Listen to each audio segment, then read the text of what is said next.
Welcome to Egg Shorts. I'm Kalen. With me is my father, Brandon, and we're going to go over the cost of hay this year. Dad is in the middle. He just finished feeding cows for the day. We're in the middle of the winter. This is when it really starts to get hard. We're going into February, which is probably arguably one of the worst months of the winter for us in Montana. And I just wanted to, we had somebody talk to us and say, hey, some of your input, I'd love to see some stuff on what's the financial cost of ranching. So that's it. The cost of hay was pretty steep this year.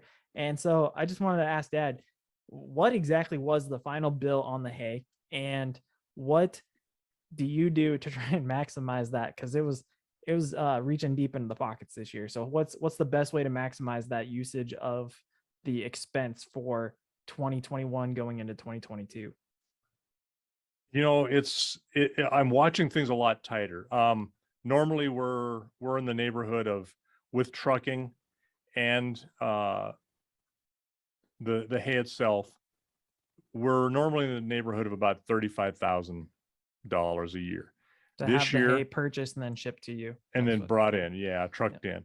This year, God, the exact number. I was just doing some of the tax prep stuff. That's this time of year too, when it's cold outside and the wind's blowing. But this year we are pushing 80,000.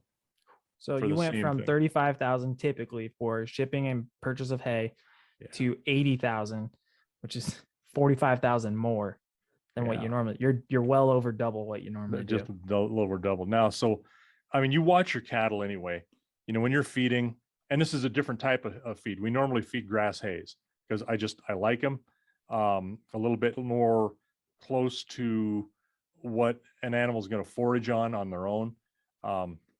There's lots of good reasons for that, but we've had to go to alfalfa this year because that's what was available. What was available. And it was not, beggars can't be choosers. Yeah, no kidding.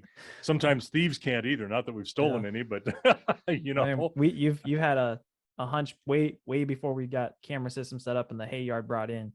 You had a hunch that people were coming in and sloughing off a bale or two here and there when it was closer to the highway too, right? The potential was there because I don't think we had any happen, but it's pretty close. I mean, we're close, and I'm probably got a reputation being mean. Just leave me alone. But I know some others that were losing hay that were fairly close to us, and so watch out. And stealing hay is it's up there with stealing horses. Close and to stealing cattle. Ooh, don't get me started on that one. Oh yeah, it's close. Oh, stealing anything. I just don't. But those are some hot commodities on our end. This might end up being a longer short than I expected. But you don't mess with those things. But the cost of hay. How are you kind of reacting to that? So went from 35,000 to 80,000. Now what are you trying to do to make up for it? With basically the same amount of hay, right? Well, that's not true. We did have to purchase more hay, so we've got about 40 ton more.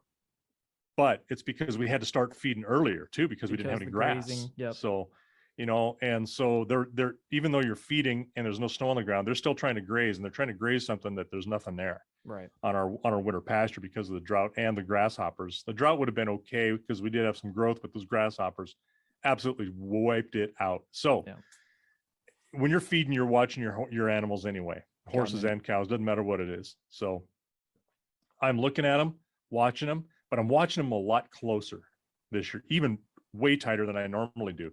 So I get an extra cold day, I give them an extra bale, and they're going through it. So this week is a warming trend. I'm going to feed two couple bales a day to the big herd, and then I've been doing a couple of days of 2 days, and then a third day when it's cold or some extended weather. But it's warming up, so they're going to get trimmed back a little bit. And our cows, they may lose some weight, but it's trying to manage and trying to stretch. I don't like it. I don't like it at all. But you're also, for about 30 seconds, you're also supplementing with cake too, right? That's kind of how you make up for some of those calories sometimes. Normally I do, but I haven't this year because that's tight as well. The cost, trying to get to it. I mean, you're looking at a ton of cake is about twice the cost of a ton of hay right now. Yeah. Even the stuff we bought. So there you go. Well, there you go. That's the cost of hay. Some of those financial repercussions and operational repercussions for high buys. Right. Well, and we've liquidated some of the calves, or some of the pairs. So you could liquidate more, but you could liquidate to zero, and then you wouldn't have any hay cost. What's that going to get you? So it's a balance. It's a balance. There you go.